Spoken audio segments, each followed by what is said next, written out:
Fin de espacio promocional y publicitario. Miles de personas nos escuchan diariamente. Es su derecho a seguirlo haciendo. Lo que está en juego. Exa FM y Democracia AM. Encarnamos la libertad de expresión. Con periodismo crítico. 7:50.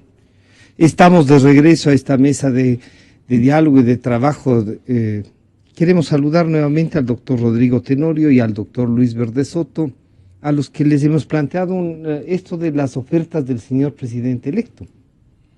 El diario El Comercio reseñaba, y entre las principales ideas, las ofertas, dicen, hay una lista, son como 32, en donde hay desde, claro, el mejoramiento del bono, pasaría de 50 a 150, las viviendas, pero ya en grandes rubros el señor presidente electo dice que hay la invitación al diálogo, habla del empleo, créditos preferenciales, del sector petrolero y una parte de la minería, cómo se podría enfrentar, acceso a la educación y dice que va a dedicarnos sus mejores años ya en el futuro, una entrevista, diría yo, más, pero en medio de esto ya ha tenido dos actuaciones, pidiendo indulgencias a la Comisión Nacional Anticorrupción y a los 7 medios que no sean tratados o juzgados por Así es que la primera percepción de esto, doctor Tenorio, hay esta idea de que sí puede haber un cambio, de que el hecho de que no importa que sea el mismo grupo de gobierno, el presidente puede imponer por lo menos, digamos así, un nuevo estilo. Bienvenido, buenos días. Muy buenos días aquí a nuestro panel y a todos los que nos escuchan. Es difícil realmente creer así con facilidad las promesas de los nuevos dignatarios, porque ya tenemos experiencia de las promesas y luego esas promesas se van a la alcantarilla y no ha pasado nada. Tampoco quiere decir eso que no podamos asumir también una actitud de expectativa para ver qué pasa y tampoco desde un comienzo desecharlas. Yeah. Pero no podemos ser ingenuos y decir, ya, este es un nuevo gobierno, vienen nuevas ideas. Ojalá fuese cierto, ojalá fuese realmente tan cierto que sostenga las expectativas y las esperanzas públicas. Porque yo creo que una de las cosas fundamentales que ha acontecido en el país a lo largo de esta década es una pérdida de la esperanza. O sea, cuando nosotros vivimos desde la esperanza, o sea, esperamos mañana nos encontramos, ¿ok?, para trabajar. O sea, tenemos la esperanza de que estaremos bien, de que nos reuniremos y que trabajaremos. Y esas esperanzas que tenemos cada uno de los ciudadanos se juntan y hacen las esperanzas del país, que ya no se miden en días, en horas, sino que se miden en años, en décadas, es decir, vamos hacia el futuro. Yeah. Y eso es lo que requerimos de un gobierno, ¿no?, que nos ponga al país en los rieles de un futuro y que sabemos hacia dónde vamos, ¿no?, y que no vamos a estar con cambios ideológicos, con cambios de las estructuras económicas y que producen realmente cataclismos.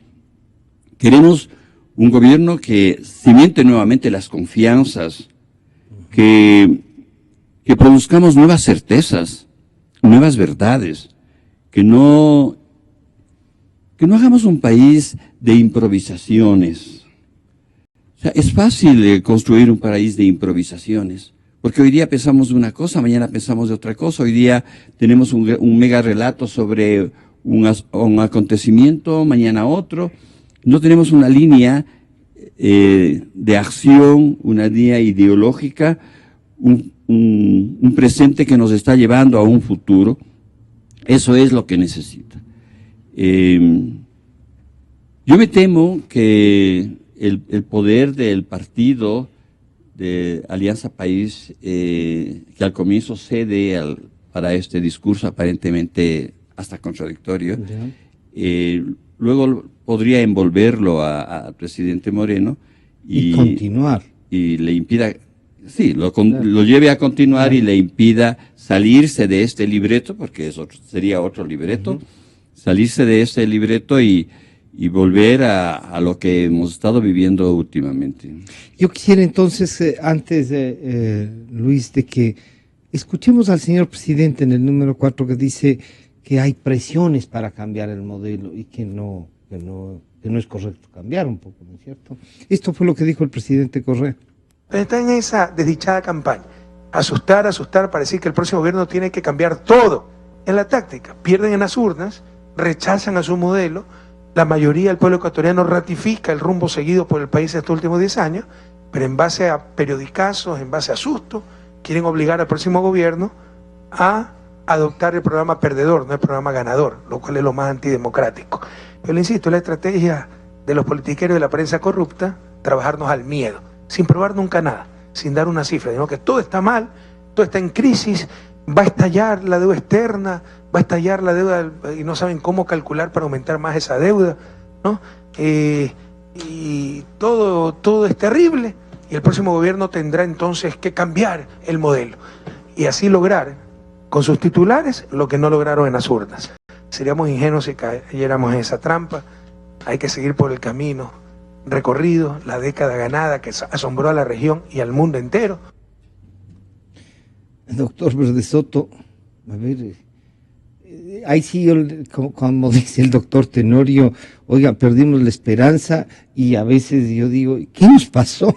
El señor presidente dice que los que perdieron, la mayoría, y no se acuerda que es casi la mitad, pero además dice, no van a ganar lo que ya perdieron, y la década ganada, y vuelve con...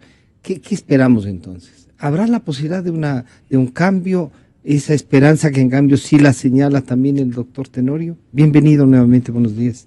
Buen día. Yo creo que las expresiones del presidente nada más que reiteran una táctica que él mantuvo a lo largo de esta década.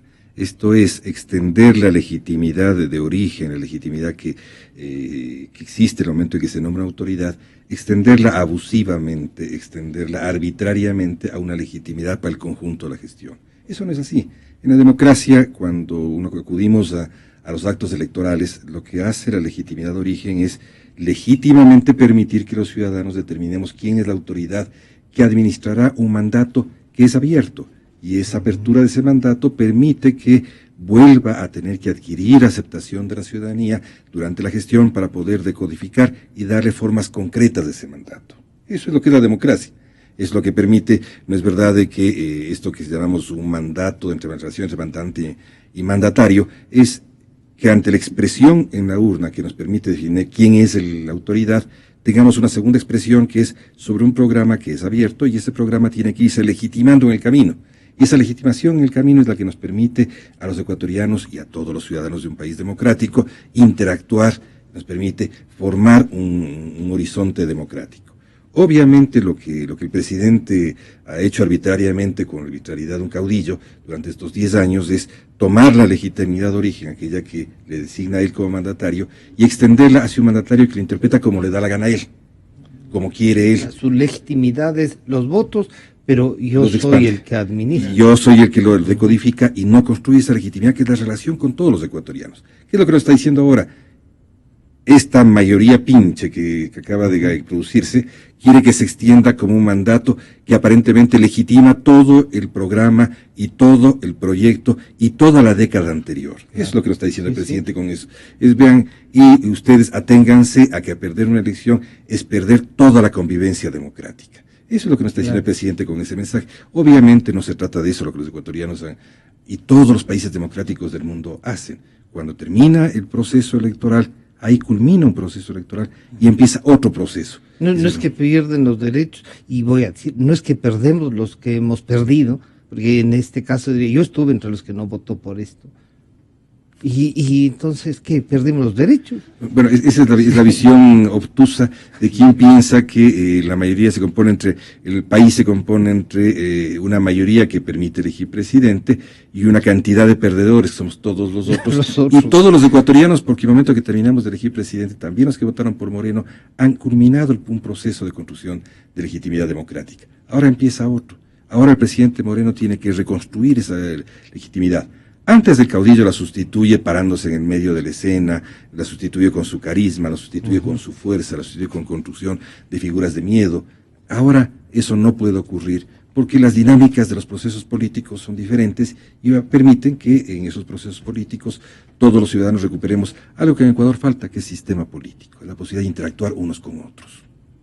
Doctor Tenorio, estas palabras del señor presidente podrían servir de base para que el señor licenciado Moreno diga, a ver, si el presidente está ya saliendo, hace una especie de evaluación, él tiene derecho a hacer esa evaluación, pero yo tengo estas ideas donde quiero fortalecer también el empleo, quiero dar el crédito, quiero que funcionen los subsidios, quiero construir las 325,000 viviendas.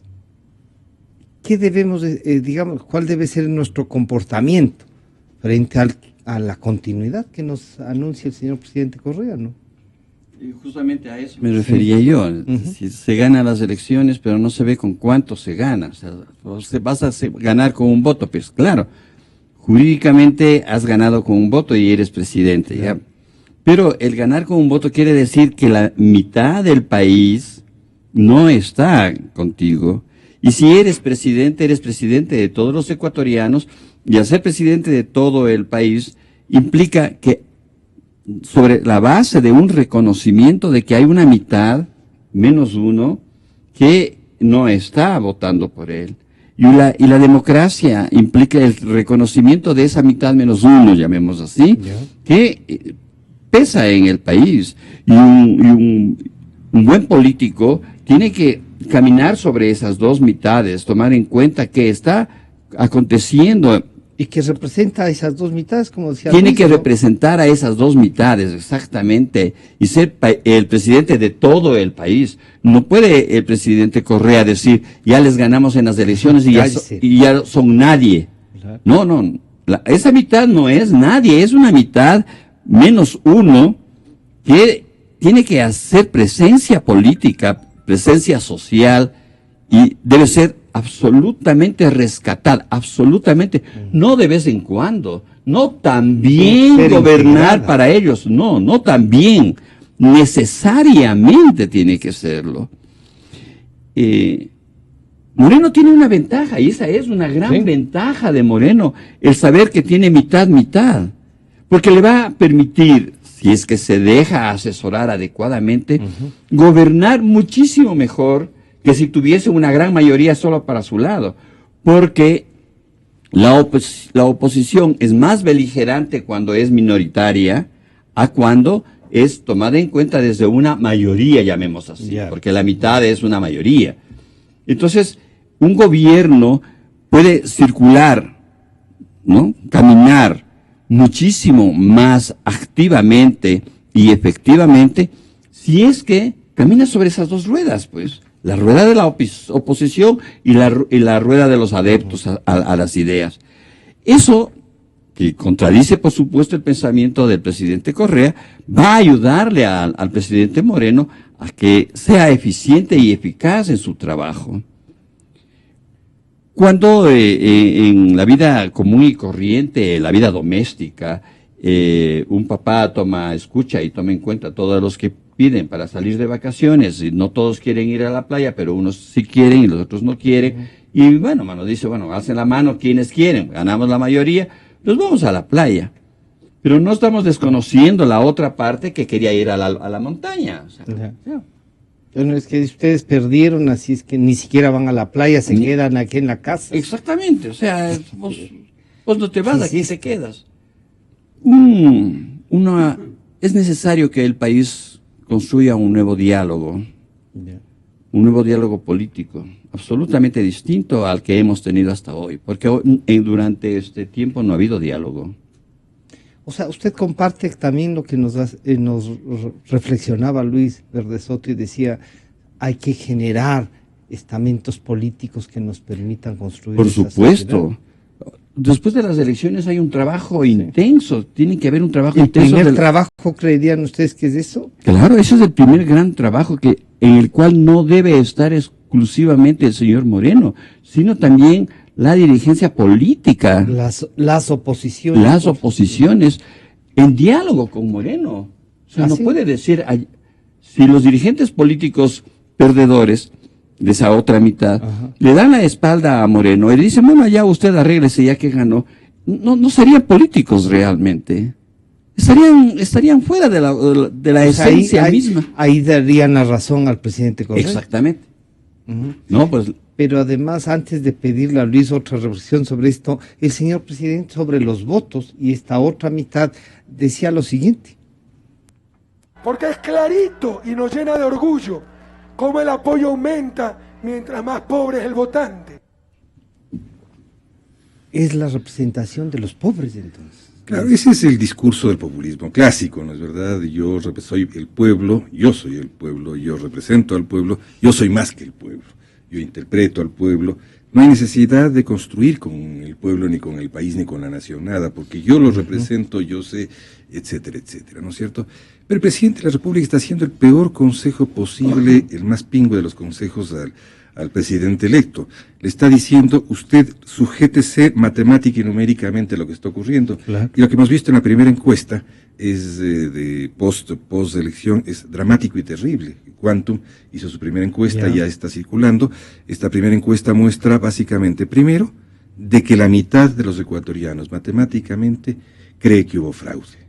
Es decir, la legitimidad de origen está severamente lastimada. No importa la legalidad. Digamos, trato de la legalidad es un tema para efectos de la concepción, del manejo de la ritualidad se cumplió. La ritualidad se cumplió, pero fundamentalmente los ecuatorianos que concurrieron a este acto electoral siguen creyendo que hubo fraude. Y esto al margen de la legalidad. La legalidad no crea nueva legitimidad. Ya. Eso es una cosa muy importante. Claro. Antes el presidente nos dijo a nosotros, miren, a mí no importa nada la legalidad, todo es la legitimidad. Yo manejo la legitimidad para hacer cosas ilegales. Lo hizo a través de una conferencia, lo hizo a través de una consulta popular. Ahora cambiaron violentamente y dijeron la legalidad es la que nos va a dar legitimidad. Fuimos a ver en el Consejo Electoral si ganamos las elecciones, ahora ya tenemos legitimidad. Pero la realidad es de que esa legitimidad no es sino aceptación. Legitimidad quiere decir aceptación. Esa aceptación, según una encuesta que nos muestra Quantum, es que el 50% de ecuatorianos sigue pensando de que la elección surgió de un acto corrupto. Primer elemento. Ya. Segundo elemento, piensa la mitad de ecuatorianos desde que el presidente electo Moreno va a gobernar por sí mismo. Pero la otra mitad de ecuatorianos, en un 35% piensa que el que va a gobernar es Correa y en un 15% piensa que el que va a gobernar es Glass. Qué grave para un presidente pensar que la compañía, 50 y 50. La mitad piensa que va a gobernar él, la otra mitad piensa que no va a gobernar él, que es un tercero el que va a gobernar, que no tiene que ver con esto. Vamos, todo proceso electoral cuando termina, el electo recibe un bono adicional, ¿no es verdad? Más gente que no votó por ti, se aproxima a ti y te dice, yo ahora te apoyo.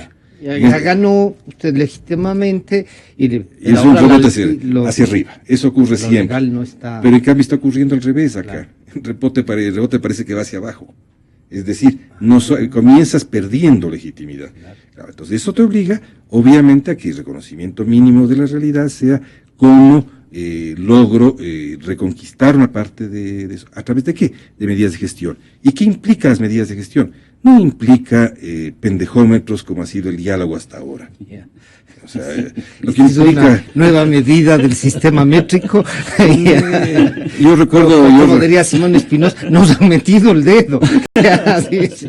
No, yo acudo en este rato a la expresión del presidente Jaime Roldós. Él solía decir esto, de que hay una expresión, decía el pendejómetro. Que es, ¿no es cierto? En toda la sobriedad del presidente Roldós, él solía utilizar esta, que era una forma de decir cómo en la actitud política del gobernante puede haber un acto de engaño, un acto de enajenación. Tomarnos el pelo, como dirían un poco así. Claro, entonces, hemos vivido muchos diálogos que son reales pendejómetros. Este rato se necesita expresiones de voluntad política que no pasan por decir voy a convocar un diálogo, pasa por medidas concretas, pasa por derechos humanos concretos que son rotos, están rotos y que se necesitan rehacer, pasa por cambiar, desmontar figuras concretas del correísmo, pasa por una ley de comunicación que tiene que ser desmontada, pasa por todo eso. no pasa porque nos vuelvan a invitar a supuestamente a un diálogo como los que el Semplades ha hecho por cantidades. Eso no nos interesa a los ecuatorianos. ¿Quieren muestras de voluntad política? Háganlas, están allí, se deben hacer, se pueden hacer, se tienen que hacer. Y esto no tiene necesidad ni de reflexiones, ni de rezos, ni de chistes, hay que hacerlas, punto, hay que hacerlas. No hay que hacer expresiones que nos muestran una vez más de que lo que existe acá es una enorme confusión de poderes del Estado para que el presidente de modo eufemístico o modo real diga, por favor, dejen de. El tema es hacer las cosas. Y hay muchas cosas. Hay que desmontar un reglamento de ley de comunicación, hay que hacerlo. Hay que sacar gente de las casas, hay que hacerlo. Hay que cambiar formas de procedimientos económicos, hay que hacerlo. Hay que reencontrar procedimientos distintos de pensar de que la política y la gestión pública no es una mera delegación de la cual luego el pueblo se olvida. Hay que recrear mecanismos permanentes de control de la gestión pública. Eso es lo que hay que hacer. No tienen que necesidad de hablar más. Háganlo. Dicho así, doctor Tenorio, entonces la propuesta es háganlo. Pero claro, y se va a topar con nada menos que el presidente saliente, el presidente del partido. Es decir, hay la presión, quieren hacer que el programa sea el que perdió. ¿Cómo volvemos a empatar? Con la madurez que nos plantea Luis, ¿la tendrán los que han ganado la mitad más uno? Felizmente hay esa otra mitad, y esa otra mitad, aun cuando no sea así matemática, en la asamblea hay ahora un número importante de otras ideas, de otros personajes, de otras actitudes, que de una u otra manera va a pesar, porque ya no va a ser esa asamblea como una mayoría absoluta. Claro, un tractor ahí tumbando todo, ya no es eso. Creo que el país queda también herido. Tenemos los grandes casos de corrupción que este rato se están tratando de ventilar, voy a usar la misma palabra, ventilar, es decir, de ponerles aire para pulverizarlos y mandarlos al olvido. Y he escuchado esta mañana quejas muy grandes en torno a lo que está pasando con la lista de Odebrecht, por ejemplo, cómo se la está manejando. Todo esto va a permitir que el nuevo gobierno quizás dé un giro lingüístico y un giro actitudinal para retomar un país que ha sido absolutamente arrollado por la presencia del presidente Correa. No es por el partido. El partido es un referente solamente lingüístico, pero no es un referente. ¿Usted cree que no es la estructura, que no hay ahí una referencia? No hay para nada, absolutamente para nada. Todo es lingüístico. Es decir, hablo de la asamblea y de la asamblea, pero la asamblea no pesa un átomo en las decisiones de Correa. O sea, ¿cuándo ha pesado? Correa es el que decide. La asamblea ha sido solamente un lugar en donde hacen eco las cosas, pero no que hayan producido desde ahí. No, ya hemos visto actitudes descalificadoras a las mismas personas. Basta ver, por ejemplo, las actitudes a las mujeres de la misma asamblea, ¿no? Descalificadoras, absolutamente descalificadoras. Hace unas 3-4 semanas se hizo un conversatorio sobre los insultos del presidente Correa a las mujeres, ¿no? Y a las mujeres de la asamblea, a sus partidarias, no es que a cualquiera. Ha hecho un libro. Claro, entonces, todas estas cosas posiblemente puedan dar origen a un cambio actitudinal, el hecho de que en la asamblea haya un bloque importante. No será la mitad, no será, pero va a ser importante. Y hay personajes también que podrían, de una u otra manera, dar peso a la palabra de la oposición. Sí, Correa es el dueño del partido, Correa es el partido, y él es el que va a decir. Bueno, pero va a estar afuera de todas maneras. O sea, hay una afuera. ¿Ya es un logro? Sí, es un logro que esté fuera. Ya. Claro, no está dentro. Y aunque algunos tengan la impresión de que Moreno va a ser de una debilidad total, partiendo desde su, entre comillas, debilidad física, posiblemente pueda ser que no sea tan así. Démosle el beneficio de la duda.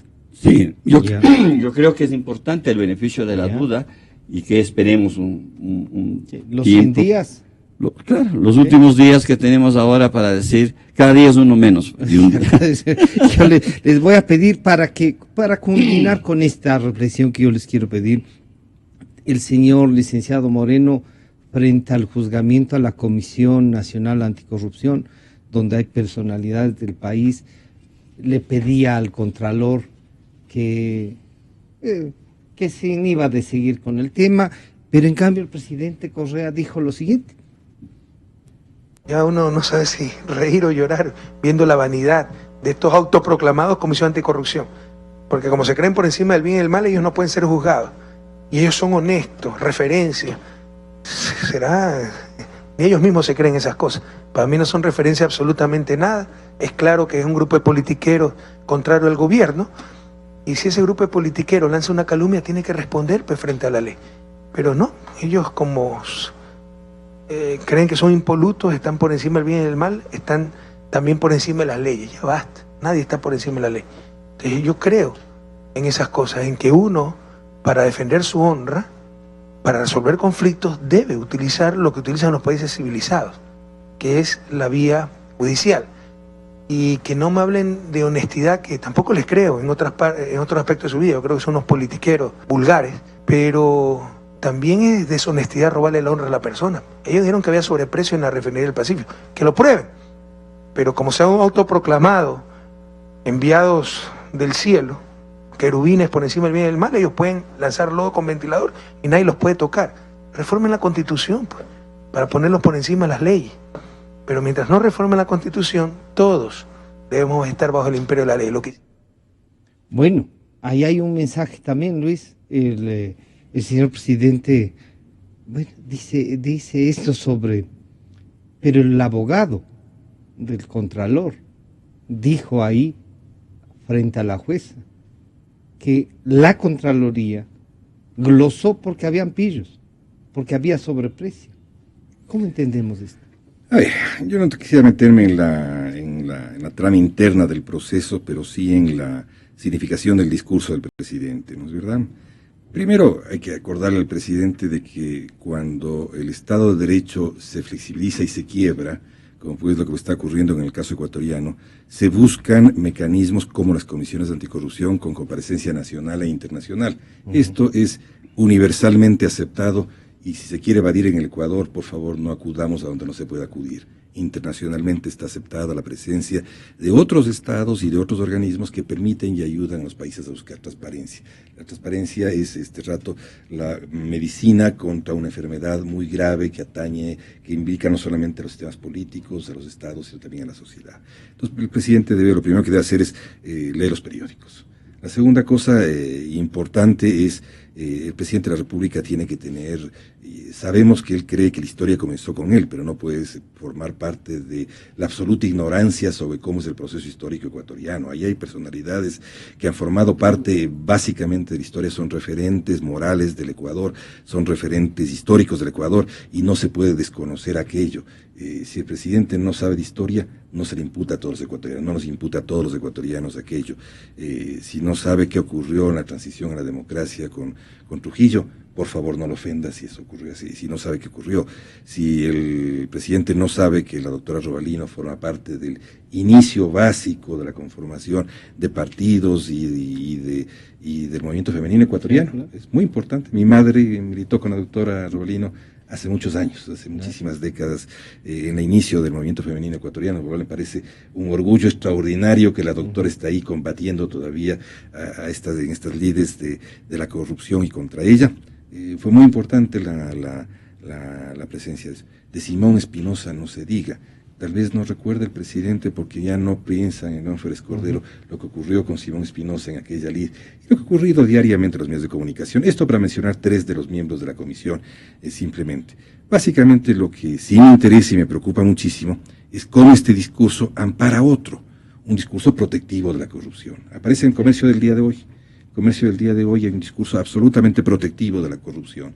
Las declaraciones del presidente de la República básicamente plantean de que el acto que es apenas la punta muy pequeña de un conjunto de corrupciones muy grande, ¿no es verdad?